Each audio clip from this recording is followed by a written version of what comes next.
अस्सलाम वालेकुम, welcome to Paragon kitchen. मैदे को शामिल किए बगैर या फिर चीनी को कैरेमलाइज किए बगैर आज एकदम हेल्दी वर्जन के साथ बनाएंगे ये बहुत ही टेस्टी वाली बर्फ़ी, जिसे वो बच्चे जो कि दूध पीने के शौकीन नहीं है पर दूध से बना ये मीठा उनको बहुत ही ज़्यादा पसंद आएगा और खाने में बहुत ज़्यादा टेस्टी और एकदम मुंह में घुल जाने वाली बर्फ़ी की ये रेसिपी है। तो चलिए बनाना इसको शुरू करते हैं। तो सबसे पहले आपने क्या करना है, इसको बनाने के लिए यहाँ पर मैंने जौ का दलिया लिया है। 2 टेबलस्पून जौ का दलिया आपने एक बाउल में डाल देना है और उसके अंदर आधा कप सही तेज़ गरम पानी आपने इसके अंदर शामिल कर देना है। अब पानी डालकर आपने इसको 5 मिनट के लिए ऐसे ही छोड़ देना है ताकि ये थोड़े से दाने दलिए के सॉफ्ट हो जाएं। अब दूसरी तरफ एक भारी पैंदे वाला पतीला आपने लेना है और उसके अंदर 1 टेबलस्पून सूजी का डाल देना है और 3 टेबलस्पून आपने इसके अंदर गंदम का आटा शामिल कर देना है जिससे हम रोटी बनाते हैं। अब यहाँ पर इन दोनों चीज़ों को डालकर आपने आधा लीटर दूध ले लेना है और उसको आहिस्ता आहिस्ता करके इन दोनों चीज़ों में मिक्स कर देना है और फिर किसी हैंड विस्कर की मदद से आपने इसको अच्छा सा मिक्स कर लेना है ताकि इनकी कोई भी लम्स वगैरह इसमें ना बन पाए।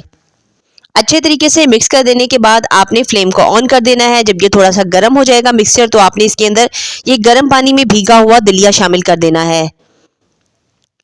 अब एक बार फिर से इसको मिक्स करेंगे और उसके बाद आपने यहाँ पर 2.5 किलो दूध इसके अंदर शामिल कर देना है। अब बस यहाँ पर कुछ टाइम के लिए आपने फ्लेम को मीडियम रखना है और मीडियम फ्लेम के ऊपर ही रखते हुए आपने इस दूध को पकते रहने के लिए छोड़ देना है, मुसलसल चम्मच चलाते हुए। अगर आप इसके अंदर चम्मच चलाना छोड़ देंगे, जो हमने इसमें सूजी और आटा शामिल कर रखा है ना, वो बेस में बैठकर चिपकना शुरू हो जाएगा और जलना शुरू हो जाएगा। तो आपने इसके अंदर मुसलसल चम्मच चलाते रहना है जब तक कि इसके अंदर इस तरह से उबाल ना आ जाए। जब इस तरह से इस दूध के अंदर उबाल आ जाएंगे 2 से 3 बार अच्छे तरीके के साथ, इतनी देर में देखिए जो हमने इसके अंदर दलिया शामिल कर रखा है ना, ये फूल भी गया है और बहुत अच्छा सा गल भी गया है। अब यहाँ पर बर्फी के अंदर बहुत ही माइनर सा हमें दाना लेकर आना है, जिसके लिए क्या करना होगा, यहाँ पर आपने 1/4 टीस्पून से भी कम क्वांटिटी के अंदर जो मोटे दानादार टाटरी होती है वो थोड़ी सी क्वांटिटी आपने इसके अंदर शामिल कर देनी है। जिससे क्या होगा, दूध के अंदर बारीक सा दाना पैदा हो जाएगा और वो बर्फी के टेक्सचर को बहुत ही अच्छा बनाने में बहुत काम आएगा। तो यहाँ पर मैंने इसके अंदर मोटी दानेदार टाटरी की 1 चुटकी ही शामिल की है और कुछ ही देर बाद 2 से 3 बॉयल आने तक इसके अंदर बहुत ही बारीक बारीक सा दाना आपको नजर आएगा। तो ये देखिए कुछ इस तरह का दाना हमें चाहिए दूध के अंदर।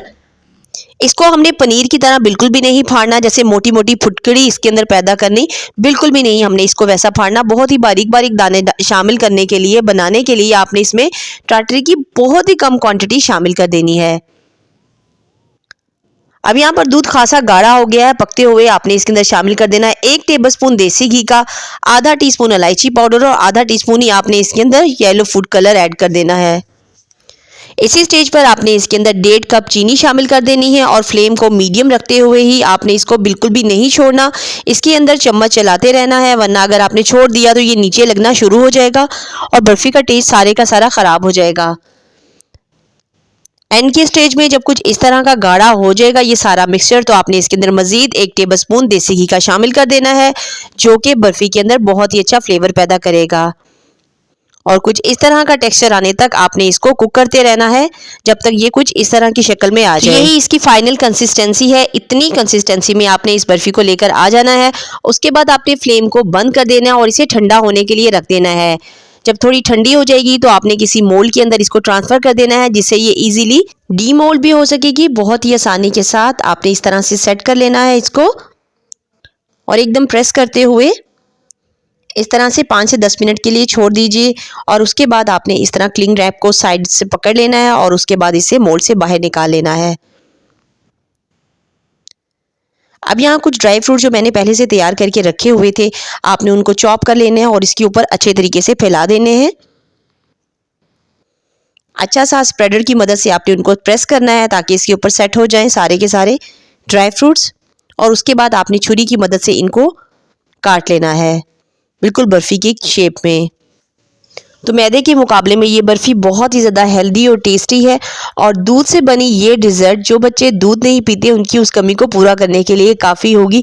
तो एक बार आपने इसको ज़रूर से ट्राई करना है, मुझे अपना फीडबैक ज़रूर से देना है और अगर आपको मेरी वीडियोज़ अच्छी लगती हैं तो वीडियो को थम्स अप कर दीजिए। इंशाल्लाह फिर मिलेंगे टिल देन नेक्स्ट वीडियो, तब तक के लिए अल्लाह हाफिज़।